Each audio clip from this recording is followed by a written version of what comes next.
Hello friends, कैसे हैं आप लोग? आज की इस वीडियो में बात करने वाले हैं साइंस, जो कि आपके सीटेट पेपर 2 में 30 मार्क्स का आता है। इस वीडियो में हम 30 मोस्ट इम्पोर्टेंट पीवाईक्यूज के बारे में बात करेंगे। ठीक है, तो बिना समय गवाए वीडियो को शुरू करते हैं। तो सबसे पहला जो क्वेश्चन है आपके सामने ये रहा। क्या पूछा गया है?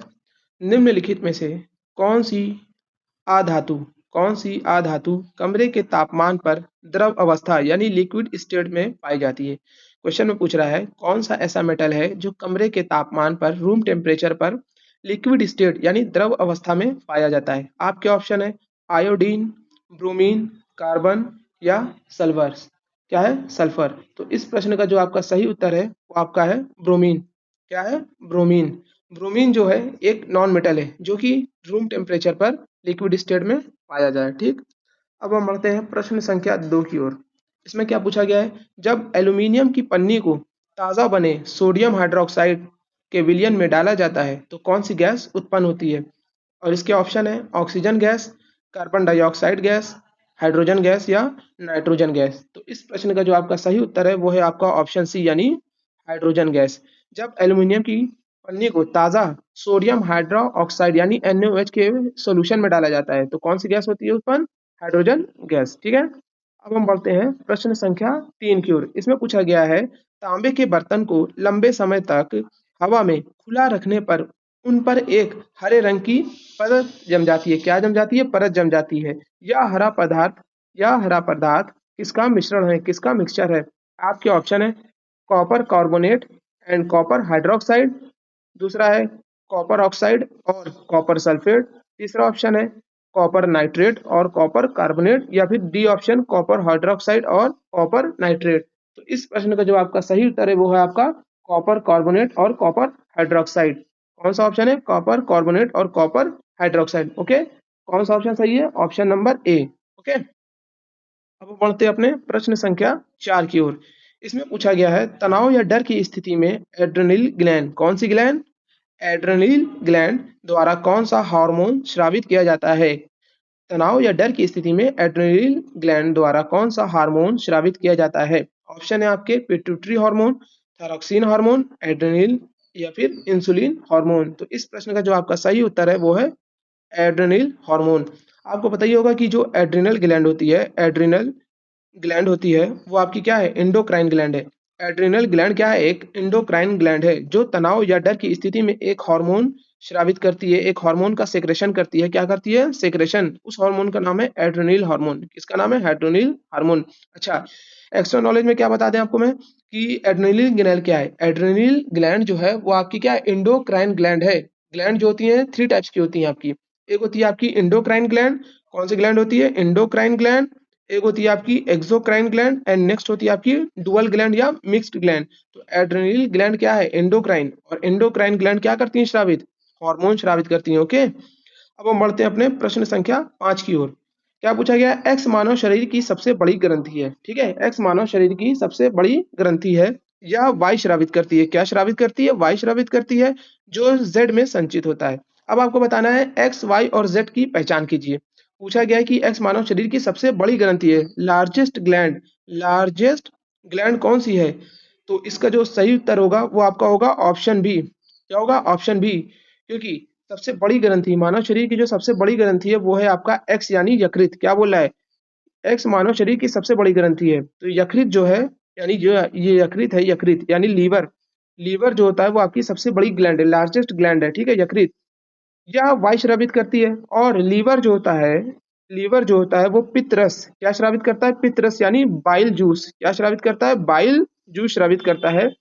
और जो जड़ में संचित होता है, और ये जो बाइल जूस है यानी पित्त रस है, ये स्टोर कहाँ होता है? पित्ताशय यानी पैनक्रियाज में। किसमें?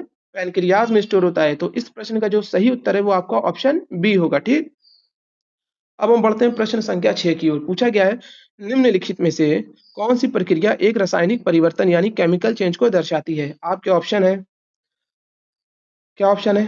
पानी में चीनी घोलना, मोम का पिघलना, प्रकाश संश्लेषण या नमक का क्रिस्टलीकरण। तो इस प्रश्न का जो आपका सही उत्तर है वो आपका है प्रकाश संश्लेषण। प्रकाश संश्लेषण यानी कि फोटोसिंथेसिस। फोटोसिंथेसिस से केमिकल चेंज होता है। ठीक, अब हम बढ़ते हैं प्रश्न संख्या 7 की ओर। पूछा गया है टार्टरिक अम्ल यानी टार्टरिक एसिड प्राकृतिक रूप से निम्नलिखित में से किस जोड़े में पाया जाता है? आपके ऑप्शन है नींबू और संतरा, कच्चे आम और इमली, टमाटर और सेब, सिरका और दही। तो इस प्रश्न का आपका जो सही उत्तर है वो है कच्चे आम और इमली यानी ऑप्शन बी कच्चे आम और इमली। क्या है? टार्टरिक एसिड जो है वो कच्चे आम और इमली में पाया जाता है। ओके, अब हम बढ़ते हैं प्रश्न संख्या 8 की ओर। पूछा गया है एक सूचक यानी इंडिकेटर अम्लीय या उदासीन माध्यम में पीला रहता है। क्या रहता है? पीला। लेकिन क्षारीय विलयन में, लेकिन बेसिक सॉल्यूशन में रेड ब्राउन यानी लाल भूरा हो जाता है। वह सूचक है। आपको इसमें इंडिकेटर को बताना है। तो इसमें आपके ऑप्शन है फेनोल्फेथलीन है, लाल पत्ता गोभी का रस है, हल्दी हो गई या गुड़हल का सूचक। इस प्रश्न का जो आपका सही उत्तर होगा वो होगा ऑप्शन सी यानी हल्दी। हल्दी एक सूचक यानी अम्लीय या उदासीन माध्यम में पीला रहता है, लेकिन क्षारीय विलयन में ये लाल भूरा हो जाता है। ठीक। अब हम बढ़ते हैं प्रश्न संख्या 9 की ओर। पूछा गया है निम्नलिखित में से कौन सा कथन मानव परिसंचरण तंत्र यानी ह्यूमन सर्कुलेटरी सिस्टम का सही वर्णन करता है? ह्यूमन सर्कुलेटरी सिस्टम का सही वर्णन करता है। ऑप्शन है आपके खुला एकल परिसंचरण, बंद दोहरा परिसंचरण, खुला दोहरा परिसंचरण या बंद एकल परिसंचरण। तो इस प्रश्न का जो आपका सही उत्तर होगा वो होगा ऑप्शन बी बंद दोहरा परिसंचरण। ऑप्शन बी बंद और दोहरा परिसंचरण। ओके, अब हम बढ़ेंगे प्रश्न संख्या 10 की ओर। क्या पूछा गया इसमें? समतल दर्पण द्वारा बना प्रतिबिंब सदैव होता है यानी जो प्लेन मिरर होता है उसके द्वारा जो इमेज बनती है वो कैसी बनती है? ठीक है, तो आपके ऑप्शन क्या है? वास्तविक उल्टा और बड़ा, आभासी सीधा और पार्श्व रूप से उल्टा। थर्ड ऑप्शन है आपका आभासी उल्टा और छोटा, और ऑप्शन डी क्या है? वास्तविक सीधा और समान आकार का। तो इस प्रश्न का जो आपका सही उत्तर है वो है आपका ऑप्शन बी यानी आभासी सीधा और पार्श्व रूप से उल्टा। यानी कि जो समतल दर्पण होता है आपका प्लेन मिरर होता है उसके द्वारा जो इमेज बनती है ऑब्जेक्ट की वो आभासी यानी वर्चुअल बनती है, सीधा यानी इरेक्ट इमेज बनती है, और पार्श्व रूप से उल्टा मतलब लैटरल इन्वर्जन देखा जाता है। क्या देखा जाता है? लैटरल लैटरल इन्वर्जन देखा जाता है। ठीक है, तो समतल दर्पण द्वारा जो प्रतिबिंब बनता है वो आभासी सीधा और पार्श्व रूप से उल्टा बनता है। ठीक। अब हम बढ़ते हैं अपने प्रश्न संख्या 11 की ओर। क्या पूछा गया है? निम्नलिखित में से कौन सी धातु कॉपर सल्फेट के विलयन से कॉपर को विस्थापित करती है यानी डिस्प्लेस करती है? पूछा गया है निम्नलिखित में से कौन सी धातु कॉपर सल्फेट के विलयन से कॉपर को विस्थापित करती है? इस प्रश्न के जो आपके ऑप्शन है वो है आपका चांदी यानी सिल्वर, सोना यानी गोल्ड, जिंक यानी जस्ता यानी प्लेटिनम। थर्ड ऑप्शन आपका क्या है? जस्ता, और फोर्थ ऑप्शन है प्लेटिनम। तो इस प्रश्न का जो आपका सही उत्तर होगा वो होगा आपका ऑप्शन सी यानी जस्ता। तो जस्ता एक ऐसी धातु है जो कॉपर सल्फेट के विलयन से कॉपर को डिस्प्लेस कर देता है। ठीक। अब हम बढ़ते हैं प्रश्न संख्या 12 की ओर। पूछा गया ध्वनि यानी साउंड वेव निम्नलिखित में से किस माध्यम से संचरित नहीं हो सकती? ध्वनि निम्नलिखित में से किस माध्यम में संचरित नहीं हो सकती? आपके ऑप्शन है जल यानी वाटर, स्टील, हवा या वैक्यूम। तो इस प्रश्न का आपका जो सही उत्तर होगा वो होगा आपका ऑप्शन नंबर डी यानी वैक्यूम। वैक्यूम यानी निर्वात, जहां पर एयर नहीं होती है, जहां पे एयर नहीं होती है। ध्वनि जो है उसको मीडियम की आवश्यकता होती है। किसकी आवश्यकता होती है? मीडियम की। बट स्पेस यानी निर्वात में कोई भी मीडियम नहीं है, सो दैट्स वाई की आपकी जो ध्वनि है वो संचरित नहीं हो सकती। ठीक है, निर्वात में। अब हम बढ़ते हैं अपने प्रश्न संख्या 13 की ओर। इसमें पूछा गया है निकट दृष्टि दोष यानी मायोपिया को किस प्रकार के लेंस का प्रयोग करके ठीक किया जा सकता है? यानी निकट दृष्टि दोष, इसमें क्या होता है? आपको पास की चीज दिखाई देती है और दूर की चीज नहीं दिखाई देती है। ठीक है, तो जो आपका मायोपिया है इसमें कौन सा लेंस प्रयोग किया जाता है? आपके ऑप्शन है उत्तल लेंस, उत्तल लेंस, अवतल लेंस, द्विफोकसी लेंस या बेलनाकार लेंस। तो इस प्रश्न का आपका जो सही उत्तर होगा वो होगा ऑप्शन बी यानी अवतल लेंस। कौन सा लेंस? अवतल लेंस का प्रयोग किया जाता है। मायोपिया यानी निकट दृष्टि दोष को किस प्रकार के लेंस का प्रयोग करके ठीक ठीक किया जा सकता है? इसके लिए अवतल लेंस का प्रयोग किया जाता है। ठीक। अब हम बढ़ते हैं अपने प्रश्न संख्या 14 की ओर। इसमें पूछा गया किस कोशिकांग को कोशिका का बिजली घर यानी power house of the cell कहते हैं? मतलब कोशिका का कौन सा ऐसा ऑर्गेनल है, लिविंग ऑर्गेनल है, जो कोशिका का बिजली घर power house of the cell कहा जाता है? ठीक है, आपके ऑप्शन है राइबोसोम, माइटोकॉन्ड्रिया, गोल्जी का या अंतरा प्रद्रव्य जालिका। तो इस प्रश्न का जो आपका सही उत्तर होगा वो होगा ऑप्शन बी यानी माइटोकॉन्ड्रिया। कौन सा ऑप्शन होगा? Mitochondria. Mitochondria is called the power house of the cell. Mitochondria को power house of the cell कहा जाता है। ठीक।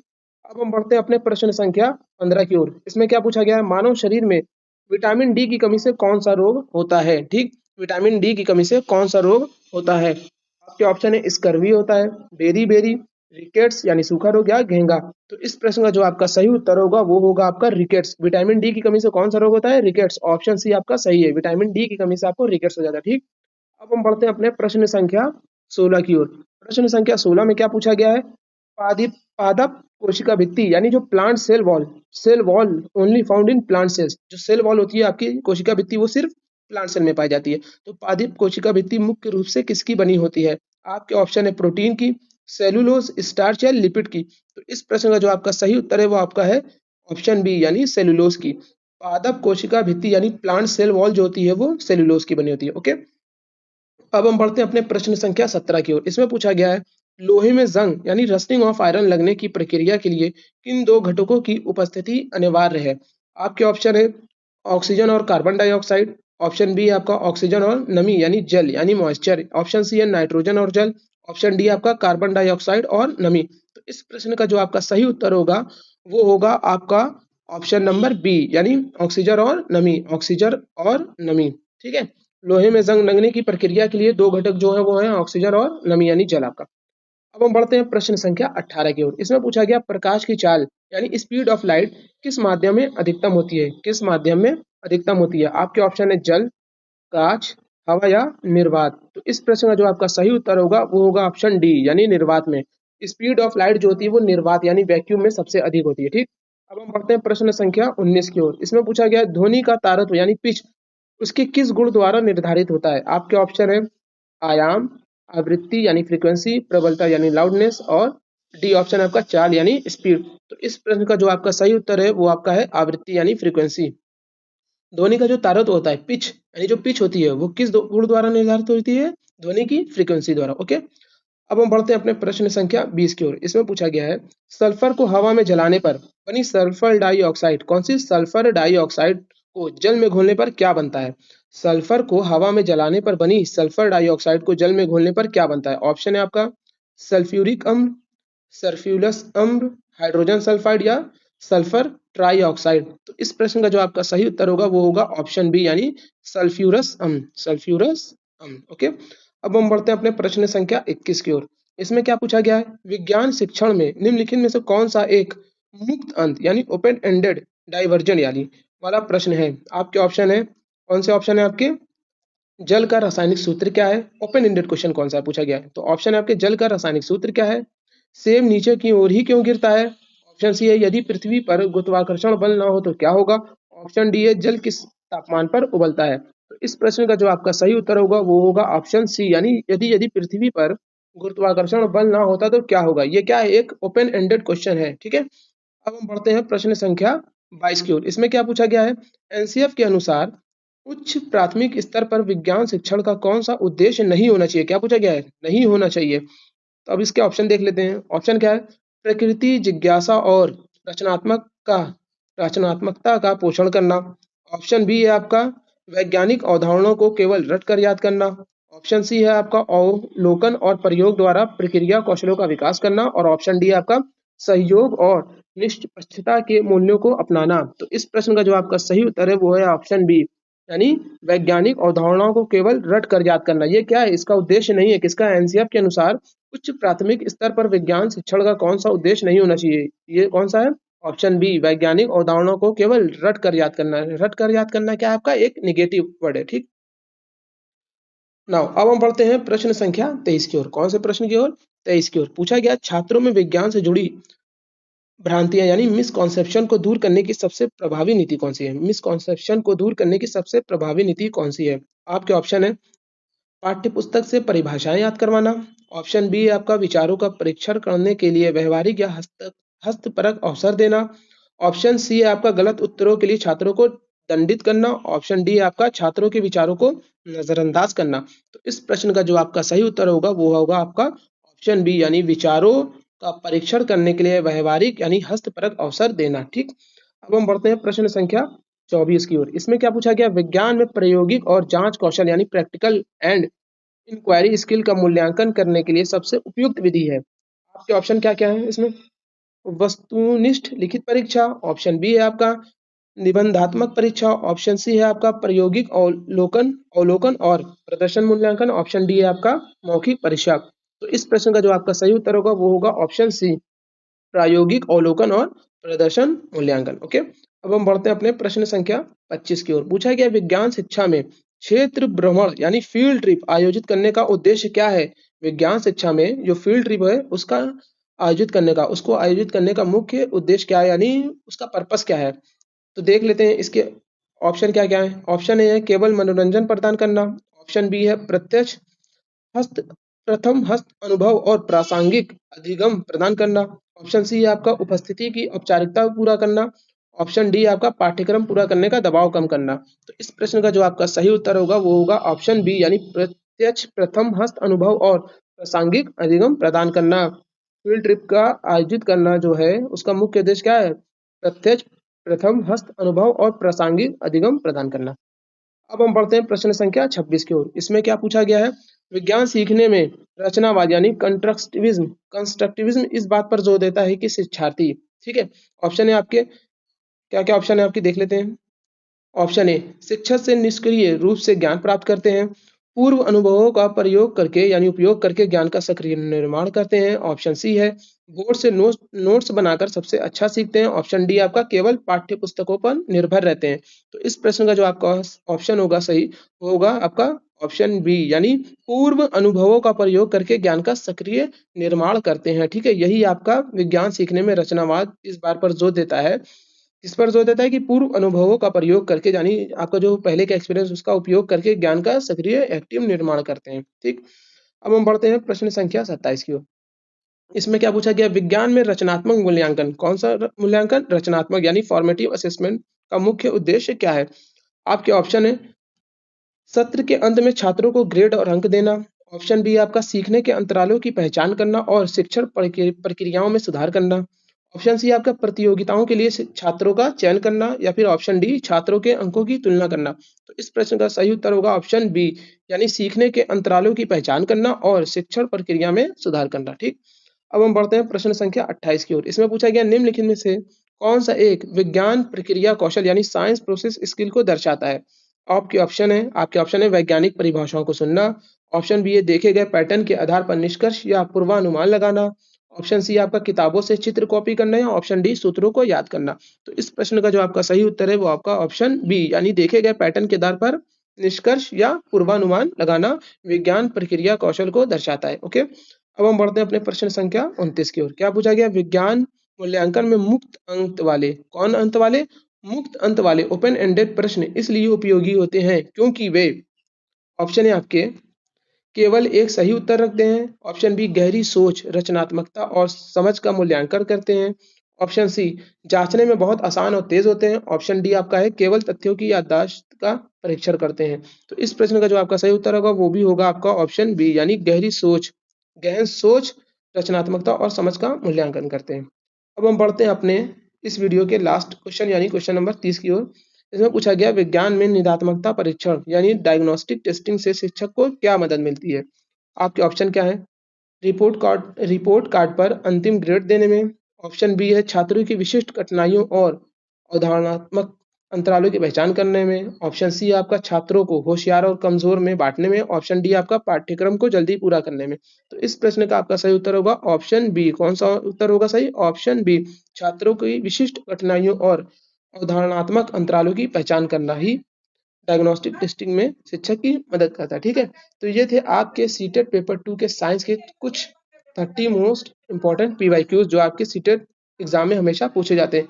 आई होप कि ये वीडियो आपको अच्छी लगी हो। अगर वीडियो अच्छी लगी है तो वीडियो को लाइक करें, चैनल को सब्सक्राइब करें।